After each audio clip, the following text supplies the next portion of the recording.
Look at this balcony. Empty. No pots, no green, just sunlight sliding across a cold concrete floor and an empty railing. 3 months from now, that same balcony could have one thriving pot of greens you actually walk out and pick for dinner. The gap between those two pictures isn't a backyard. It's one decision, made correctly, on day one. Here's the thing nobody tells you. There's one quiet mistake that kills most small space gardens within a few weeks. Not bad luck. Not lacking a green thumb. We're going to expose it by the end of this video. So, can you actually grow real food without a backyard? Yes. You can start growing some of your own food in the right containers once the conditions are handled properly. This isn't a promise of full self-sufficiency. It's a promise that you can start and not watch it collapse by week 3. My first ever container I filled with regular garden soil in a plastic pot with no drainage hole because I figured a hole just lets the soil fall out. 2 weeks later, I reached into that soil and it smelled like a swamp. The plant was gone. Not because I lacked skill, because I filled the space before I understood it. We're told gardening needs land. Biology doesn't care how many square meters you have. It just needs one system done right. Enough light, water that actually drains, roots that can breathe. Quick question before we start. What's the smallest space you've ever tried to grow something in? Drop it in the comments. I want to know. The space audit. Before you buy a single pot, there's one step almost everyone skips. Standing still and actually looking at the space you have sounds obvious, but this is exactly where most beginners trip. They see an empty balcony, and the first question in their head is, what should I plant? Wrong question. The real first question is, what can this specific space actually support, and can I keep up with it? So here are the 5 things to check. Not to slow you down, to save you from buying everything twice. 1. Real light. Not the light you assume is there, the light that actually lands. Every couple of hours through one day, step out and watch where the shadow falls. Morning sun, blocked by the next building at noon, harsh afternoon glare. Write it down. Light shifts with the seasons, but at least now you'll know what you're working with. Full sun, partial sun, or mostly shade. So what does that mean?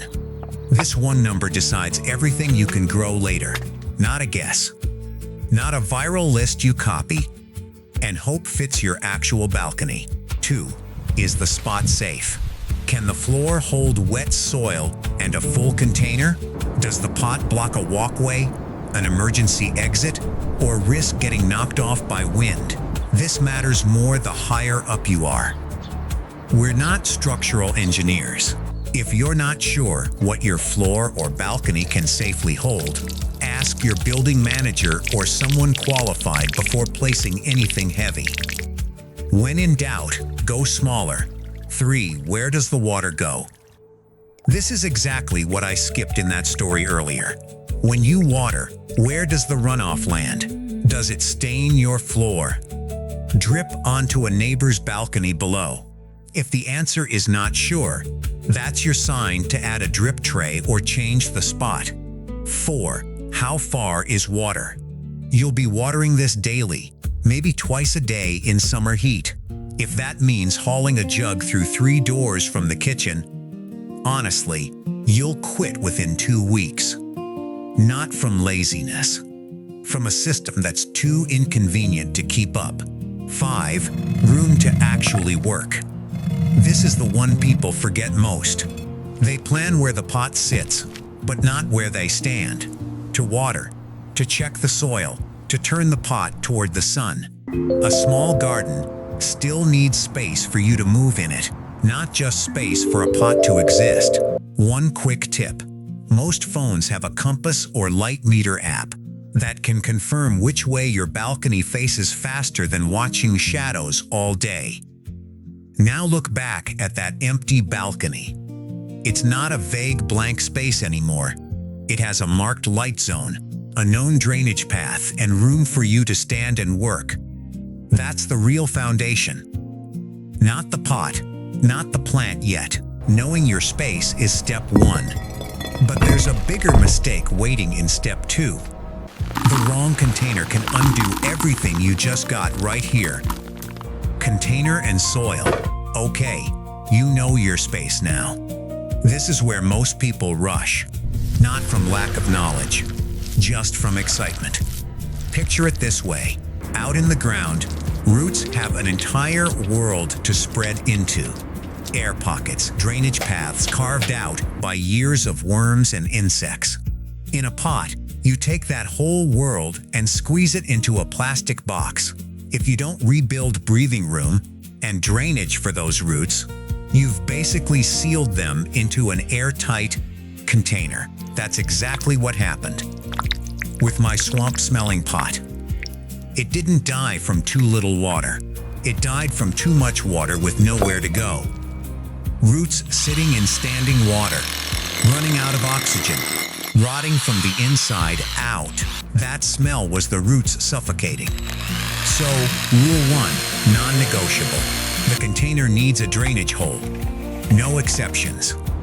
If you love a pot that doesn't have one, drill it, or use that pot as a decorative outer shell around a plastic pot with holes inside. Never plant directly into something sealed. Rule 2. Size the pot for what you'll grow, not for just in case. But slow down here. Don't pick the plant first and hunt for a pot after. And don't grab the biggest pot available to save a trip later. Too much pot for a young plant means wet soil sitting untouched by any roots. Right back to that drainage problem. Too small, and roots get bound up no matter how good your light is. Safe starting rule. One pot, sized for one plant, matched to its expected mature size, not the size it comes in at the store. Third, and this one surprises people, don't use regular garden soil in a container. Outdoor soil compacts over time to hold its structure across open ground.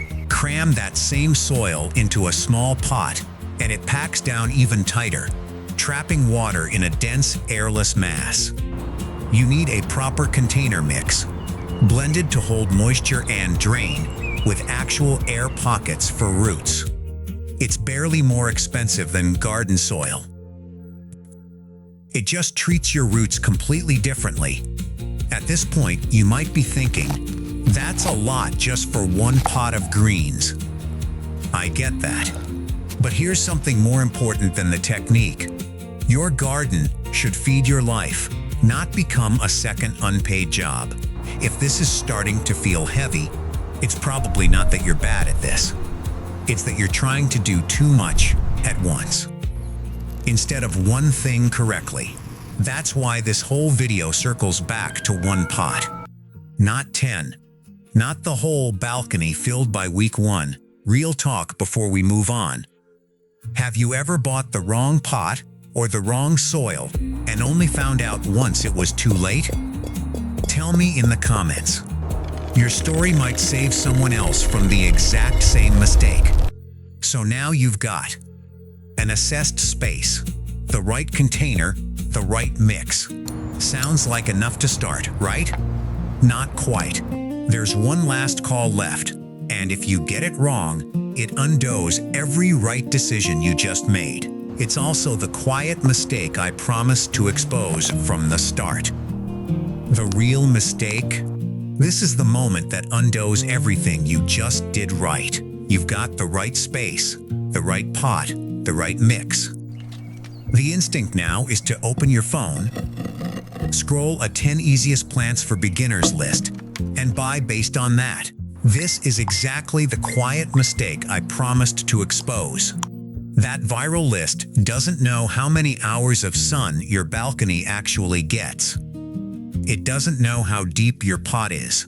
It doesn't know if you have 10 minutes a day to check on it, or 10 minutes a week. It was written for 1,000,000 different people, not for your specific corner of your specific balcony. So the rule flips completely. Let your real light, your real pot size, and your real capacity to care for it decide what fits, not the other way around. This isn't the boring step. It's the step that decides whether that pot is alive or dead in 3 weeks. And here's the actual biggest mistake. Bigger than picking the wrong plant, filling the whole space with pots all at once. Before you've confirmed drainage, walking room, real light, and, most importantly, before you know you can actually keep up with the care. Here's something counterintuitive. The people who start with just one pot are usually the ones who still have a garden 6 months later. The people who buy a full set of 10 pots in week 1, full of energy, are often the ones who quit first. Not because they had less patience, because they multiplied their space by 10 before they'd learned it once to one, the tist. One more thing worth saying plainly. We're not checking your floor's weight limit or your building's rules. That's a conversation for your building manager or someone qualified. Not every balcony or rooftop is built to hold several pots of wet soil. When you're not sure, go smaller than you planned. One pot, done right. Let's go back to that empty balcony from the start of this video. It's not empty anymore. Not in your head, at least. It has a marked light zone, a container with a drainage hole. Container mix instead of garden soil. One plant chosen because it actually fits your light and your pot, not because it topped a list, and enough room for you to stand there and actually tend it. That's the real takeaway here. A no backyard garden doesn't start by copying someone else's full setup. It starts with one pot in one spot that your space can genuinely support and that you can genuinely keep up with, not 10 pots. Not a whole balcony transformed overnight. One, observed, adjusted, then, maybe, expanded. To be honest, this is the part most people skip because it feels too slow. But slow is exactly why it works. You learn your light, your watering rhythm, your own habits, before you multiply anything. Here's the honest boundary. One more time. Small spaces don't always work the same way. Results depend on your actual light, your container, your climate, what you choose to grow, and how consistently you care for it. This isn't a guarantee of a full harvest. It's a realistic first step, done properly. Next video, we're going to take this exact pot you just planned and figure out which plant actually earns a spot in it, and the soil setup that goes with it. So before you go, what do you think is the biggest mistake you've been making with your small space so far? Not enough light? Wrong pot? Trying to do too much? Too fast? Tell me in the comments. I read everyone, and it might shape the next video. You don't need more space. You need one system, done right. Take back control of that one pot, and I'll see you in the next build.